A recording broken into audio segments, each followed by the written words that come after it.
Meaning of gigaflop. Gigaflop. Gigaflop.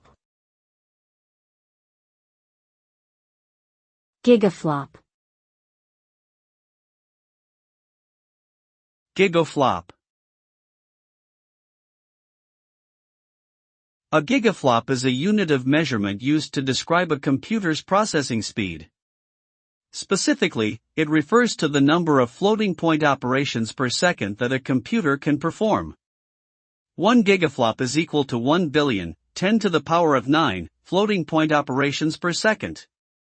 This measurement is important for tasks that require complex calculations, such as scientific simulations or advanced computer graphics.